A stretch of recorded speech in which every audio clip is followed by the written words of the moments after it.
নগাঁৱত এটা ড্ৰাইভ কৰোঁ। অসমৰ বিভিন্ন জিলাতে হৈছে ড্ৰাইভটো, যিটো আছাম কেটেল প্ৰিজাৰ্ভেশ্যন এক্ট তাৰে ছেকশ্যন 8 যিটো আছে, ছেকশ্যন 8 মতে মানে স্লটাৰিং বা চেল অফ বিফ মানে ৰিলিজিয়াছ প্লেচৰ ওচৰত বা বেলেগ অন্য কমিউনিটিৰ ওচৰত হ'ব নালাগে, 5 কিলোমিটাৰ্ছ ৰেডিয়াছৰ ভিতৰত। তেনেকুৱা আমি কিছু জেগা আইডেণ্টিফাই কৰিলোঁ নগাঁৱত, আৰু আজি ৰাতিপুৱাৰ পৰা অভিযান চলাই আমি এতিয়ালৈকে 18টা কেছ ৰেজিষ্টাৰ কৰা হৈছে। ৰূপহী, নগাঁও, তাৰপিছত চামগুৰি, কচুৱা, ৰহা, এই গোটেইকেইখন থানাতে আমি মিলি পেলাই এতিয়ালৈকে 18টা কেছ হৈছে। আমি 23জন মানুহ আটক কৰিছোঁ এতিয়ালৈকে, আৰু 102 কেজি আমি মিট ৰিকভাৰী কৰিবলৈ সক্ষম হৈছোঁ। লগতে 17খন হোটেল, ৰেষ্টুৰেণ্ট আৰু হোটেল চিল কৰা হৈছে। আৰু আমি আছাম কেটেল প্ৰিজাৰ্ভেশ্যন এক্টত সকলোৰে বিৰুদ্ধে কেছ লোৱা হৈছে, আৰু কেছৰ তদন্তত আমি এতিয়া মানুহখিনিক সোধপোছ কৰি আছোঁ।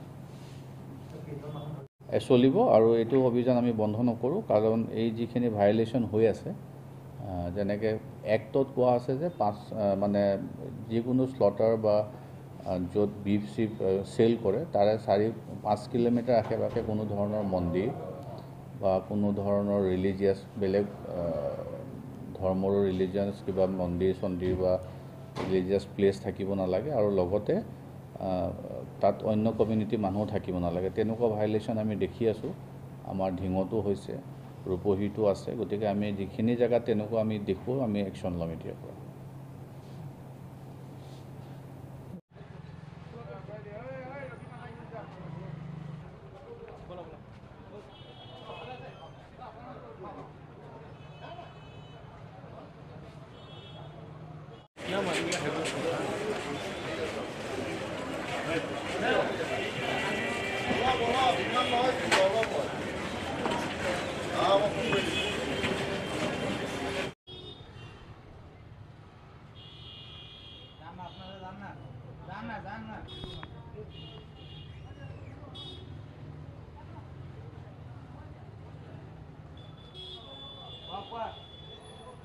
আমি আমাৰ ডিস্ট্ৰিক্ট থেকে সব ভালো দেখালে